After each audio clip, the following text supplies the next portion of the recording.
If you're struggling to diagnose bowel pathology with ultrasound, then this video is for you. When you scan bowel, most of the time all you see is gas and some tubular fluid-filled structures. It is very confusing for beginners. Many people do not know where to start.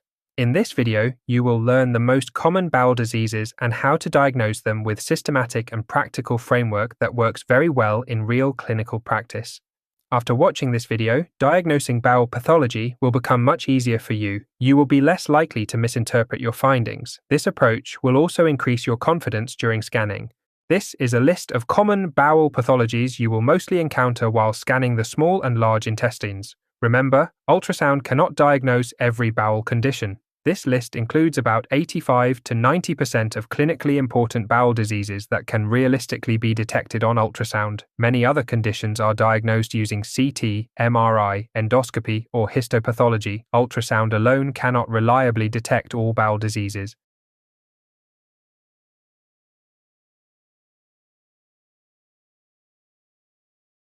Now you know the common bowel diseases that can be diagnosed with ultrasound.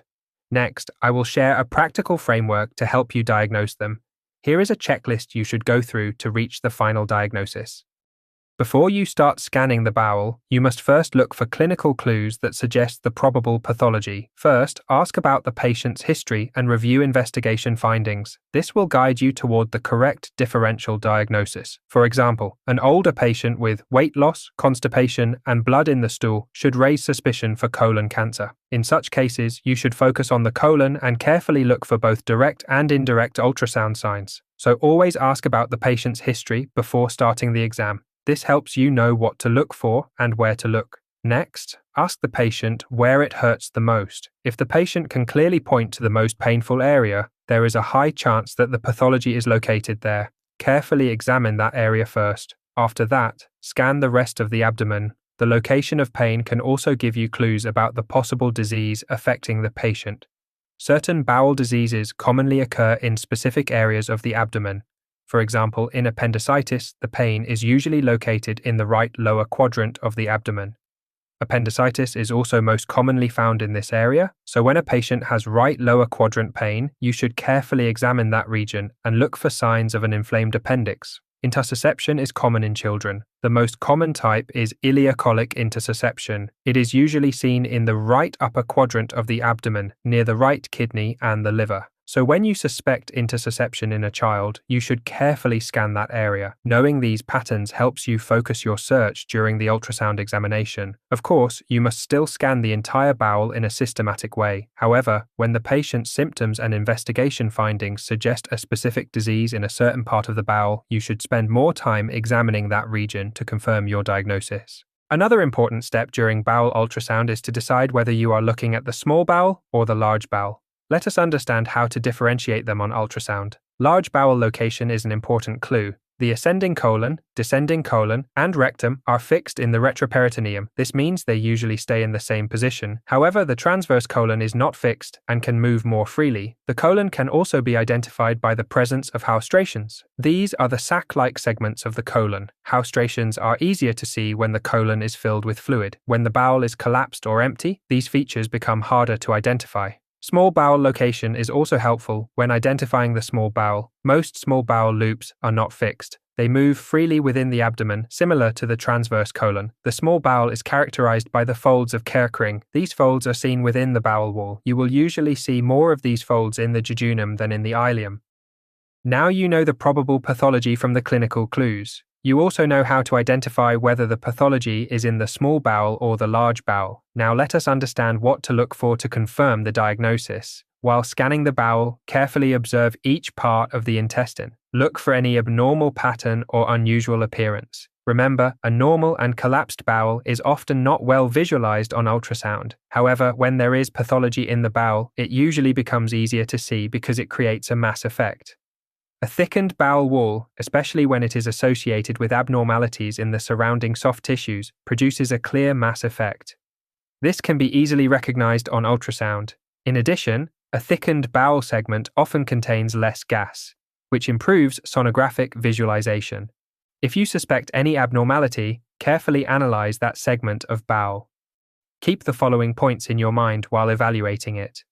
Always start by looking at the bowel segment carefully. Compare it with the adjacent bowel loop. Ask yourself if it looks thicker than the nearby bowel. If it appears thicker, freeze the image and measure it to confirm. Measure the wall thickness from the outer hyperechoic serosal surface to the inner echogenic mucosal luminal interface. Do not include the contents inside the lumen. Do not measure from serosa to opposite serosa. Measure only a single wall thickness. Apply minimal probe pressure while measuring. In a distended small bowel, the wall thickness should be 3 mm or less. In a non-distended small bowel, the wall thickness should be 4 mm or less. Any value beyond these limits should raise suspicion for pathology. Next, determine whether the bowel wall thickening is symmetrical or asymmetrical. This is one of the most useful signs when differentiating bowel diseases. Symmetrical thickening means the bowel wall is evenly thick all around the lumen. This pattern usually suggests infection, inflammatory bowel disease, or ischemia. Asymmetrical thickening means one side of the bowel wall is thicker than the other. The bowel lumen may also appear narrowed. This pattern is highly suspicious for malignancy or a localized tumor. After identifying bowel wall thickening, the next important question is, do you still see the normal layered appearance of the bowel wall? A normal bowel shows 5 alternating bright, echogenic, and dark hypoechoic layers called the gut signature.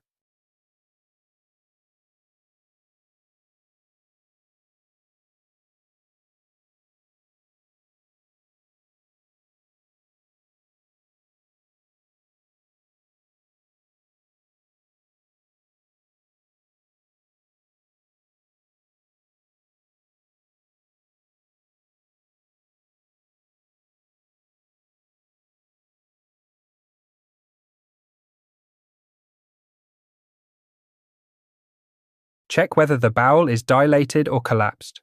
For the small bowel, the diameter varies depending on meals, but is usually less than 2.5 to 3 centimeters.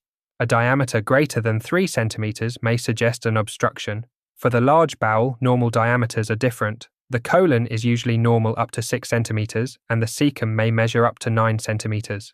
Any dilatation beyond these values suggests obstruction or ileus. Bowel peristalsis. Observe the dynamic movement of the bowel loops in real time. Check for the presence, absence, or exaggeration of bowel motion. Normal peristalsis appears as smooth, wave-like contractions that push the contents forward. Hyperperistalsis or increased motion can be seen in obstruction or infection. Hypoperistalsis or absent motion may indicate ileus or ischemia. Any abnormality in peristalsis, whether increased, decreased, or absent, is important. A to and fro motion is a classic sign of small bowel obstruction. Vascularity. Normal bowel shows only mild submucosal blood flow. Minimal or no vascular signal is usually detected. Increased vascularity or hyperemia suggests inflammation, such as in Crohn's disease. Absent vascularity may indicate ischemia or necrosis. In inflammatory bowel disease, semi-quantitative grading systems like the Limburg score can help assess the severity of bowel wall vascularity. Compressibility. Assess the bowel wall by applying gentle pressure with the probe. Normal bowel is easily compressible and deforms without resistance. Non-compressible loops suggest inflammation, fibrosis, mass, or obstruction. Stiff or decreased compressibility indicates possible tumor infiltration or chronic inflammatory changes. Luminal content. Observe the contents inside the bowel. Fluid appears anechoic, dark, while gas appears as bright echogenic foci with reverberation artifacts. Debris or abnormal content may suggest infection or obstruction. Dilated loops filled with fluid, gas, or debris can indicate obstruction. The small bowel feces sign refers to particulate matter seen within a dilated small bowel loop, which is a key sign of obstruction. Fat stranding. On ultrasound, fat stranding or creeping fat appears as bright, non-compressible tissue surrounding the bowel. This is a hallmark of active, full-thickness inflammation. The fat reacts to inflammatory signals coming through the bowel wall. Fluid around lesion. Small pockets of dark anechoic fluid seen next to a thickened bowel segment. This suggests localized leakage or severe inflammation. It can precede a contained perforation or early abscess formation. Ascites fluid that collects generally in the abdomen, often in the pelvis or around the liver. While it can result from liver or heart disease, in bowel pathology, it usually indicates severe systemic inflammation, protein loss, or generalized peritonitis. Air within the wall appears as bright echogenic spots or streaks within the bowel wall layers, sometimes with dirty shadowing. This is a medical emergency. It indicates bowel wall ischemia or severe infection that allows gas to enter the wall. Lymph nodes. Enlarged, oval or round, dark structures in the mesentery near the affected bowel. Inflammatory. Common in conditions like Crohn's disease. Malignant. Very round. Large lymph nodes over 10 mm that lose their fatty center may suggest lymphoma or adenocarcinoma. If you're still watching this, it means you truly want to improve your ultrasound skills. I hope this video has provided you with valuable insights. Thank you for watching. Please subscribe and share this video with your friends.